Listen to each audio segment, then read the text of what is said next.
We've all seen it, we all love it, and I have made one.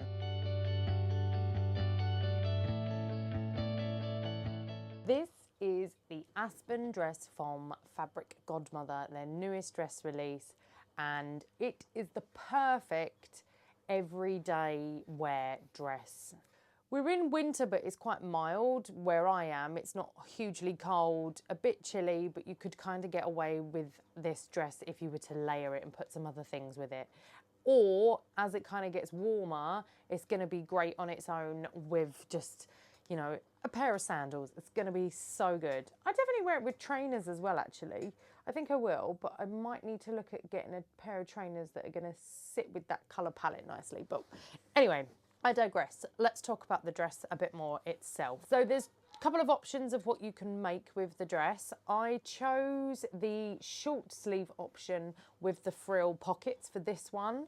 And already I do want to make another, and I'm going to opt for no frill pockets, but I think I'm still going to keep the short sleeve option. It's my preference between the two styles that there are. This one I have made in, this is some thrifted Liberty vintage fabric curtains that were from a Oxfam charity shop. I've had them for a while, probably I got them sometime last year, and it was the perfect choice to go with because it's a cotton fabric.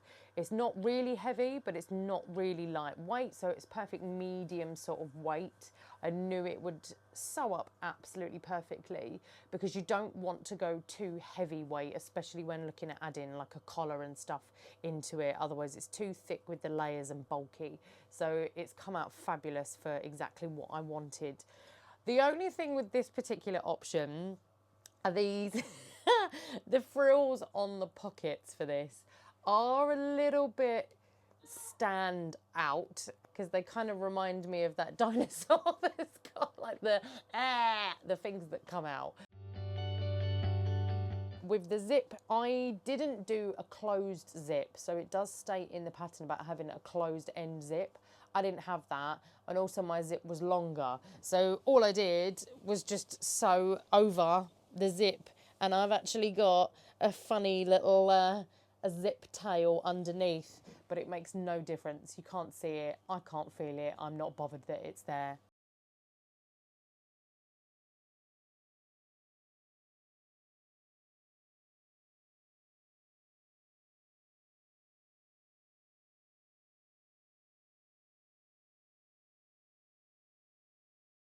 It's got inseam pockets here as well, which are an absolute must nowadays for anything. I must have pockets with everything, so they are fabulous.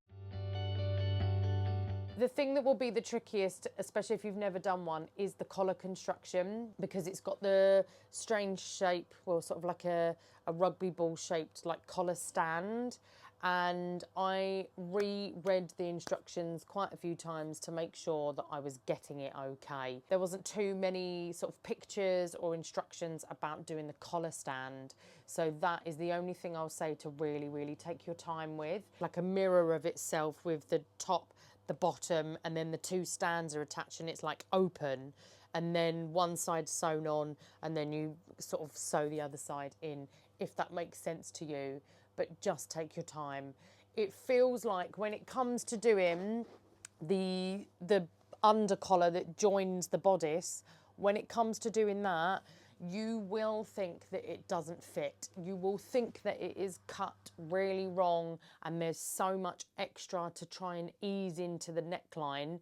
You can do it, just be really, really slow, pinning every sort of, you know, break it down, pin the middle back part, then pin the ends to make sure they're in the right place, and then take segments and sort of slowly take those bits in pinning before you sew, because like I said, you will think that it's really not the right size, but it is. It fits beautifully, and once it is sewn in really nicely, there's no extra. You just need all of that ease in there to fix it. And it is quite fiddly with where the collar stands end. So maybe do a test run first of that, even if you can't be bothered to do like a full mock-up of the whole dress. Just maybe have a go at doing the collar stand, because otherwise it will frustrate you.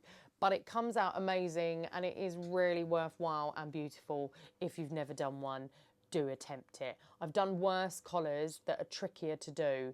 So in terms of doing a collar, it's a nice one to start as your first go into doing collars. Made a note of where I edge finished with my overlocker all the pieces, because you don't have to do it everywhere, and if I don't have to finish a seam on the overlocker, I will not do it. So for instance, on the sleeve hems on the short version, it's double folded, so you don't need to finish the edge of the sleeves. The same with the skirt, it is double hemmed on the bottom, so you don't need to finish that with an overlocker. It just saves on thread, saves on extra processes. So I've made a note, and I will list them as I go through them in a moment, of where I did my overlocking of pieces for finishing. And I did all of that before I put it together, because it does sort of, I think it says within the instructions about finish them as you've sewn them. My preferred method is edge finishing on my overlocker first, and then just getting on with knocking it all together. Also, as a side note, I only use a 3-thread overlock stitch on my overlocker, and I do quite a sort of, it's not very wide, it's sort of like quite a narrow stitch of the overlocker, and the length is quite short, so it's quite a nice tight overlock stitch. My overlocker is the Faf Admire 1000. It's absolutely beautiful. I've had it for 6 or 7 months now, and it has not let me down. It is beautiful and stitches amazing every time. These are the edges that I used for my overlocker. The shoulder seams, the side seams of the bodice, the center front before the zip goes in. I did the waist seams on the bodice and on the skirt panels. Armholes before they're constructed, so I do the armholes of the bodice and the arm, like the sleeve head part as well. Back bodice, I did everything apart from the neck, so the sides, the shoulders, the waist, all the way around the pockets. I did the whole lot of the pockets. Again, the side seam join, the underarm join, and all the way around the sleeves, just not the edge. And for the skirt, I did the side panels and the tops. And that was it. I didn't do any overlocking on any of the neck pieces because it's all encased, so don't worry about doing any of that. After I attached the ruffle to the pocket itself, because you fold the pocket down first on the top edge, then you attach the ruffle, then once that was attached, I overlock finished that part only. So it's the only one that I did do after a small bit of construction was done.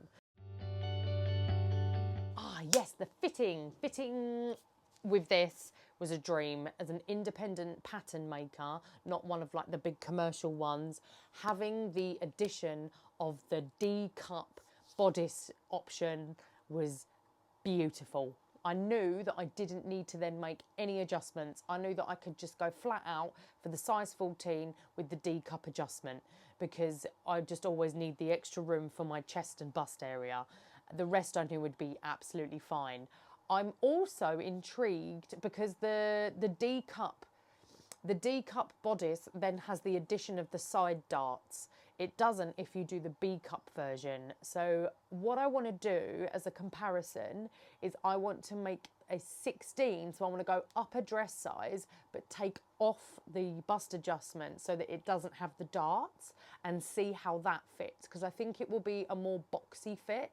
This is a bit more fitted, which is really nice, but it means that I haven't had to go over on my sizing with then the shoulders. I find that the shoulders always end up coming out too big if I've gone up a side to avoid doing a full bust adjustment. But because this has got the D-cup option on the smaller sizing, it's really amazing, really amazing. So indie patterns again for the win, with just having really nice fit choices and sizing choices. I'm going to attempt the next one so that I've got one that's a really loose one, because this is lovely and looks beautiful on, fits me beautifully as the size 14 with the D bust. But I do want to have another one that's a little bit more just loose. I just want like a bit more of a loosey-goosey one. So I'm going to do a 16, but with just the standard B cup bodice. I want to do a denim one. One of the recommendations for it is the denim. I don't know whether I'm being too adventurous with the thickness of the denim, because I've got so many salvaged pairs of jeans that were destined to never go anywhere, and I want to do something with them. And I feel like it would be really cool to have like a random multi-denim panelled version. I seem to do that thing at the moment where if I do a pattern and I make it and I like it, I'll make a few of them. Another thing that I probably would look at doing, which I don't think it was on the pattern, but I would notch the skirt panels a bit more. I would notch the centre front and maybe then create some extra notching for evening out the gathering. I just gathered it and then did it to fit. And I feel like I probably, which I've done in other methods, and I feel like the lay of the gathered skirt and the evenness has come out better is by breaking it, like quartering it. So having a centre front notch that I would match up here. I probably could have added other ones here just to know that where the gathers are a bit more even, because I do feel like even though it is absolutely like matched up on the sides, it still kind of seems to kind of pull a bit front ways with the skirt rather than sort of hanging a bit more this way. So I feel like I could have done that, especially like on the back as well, found the center point and kind of made it so that it hangs a bit more, but it's not bad enough that it's not just wonderful and amazing to wear anyway. So yay. It's amazing, absolutely amazing. Love it, love it, love it. It's the first real thing I feel like I've managed to do this year, and we're in like February already. Pushed me to know that I need to do a lot more and I want to make a lot more garment making. I've dabbled recently in the realms of embroidery and quilting and some other random sewing things. I should be doing my quilt. I really, really should be doing my quilt. But I always just come back to dressmaking. It is my absolute favourite. It is my passion and joy. So more dressmaking to come for the future. I'm still in the process of finding my next sewing machine as well, just in case you have been keeping up to date with that saga. I'm no closer to deciding what I'm going to get or what I want to have. I see them obviously at work now all day, all the brands, all the different machines, and I get to use them and play with them, and it makes it really confusing and hard to decide what machine to have. So I'm still plodding along with my heavy duty Singer. It's okay, it does the job, but I've outgrown it with my sewing ability, and I need to have a better performing machine, a higher quality machine, and more features to be able to progress and move forward with what I want to do.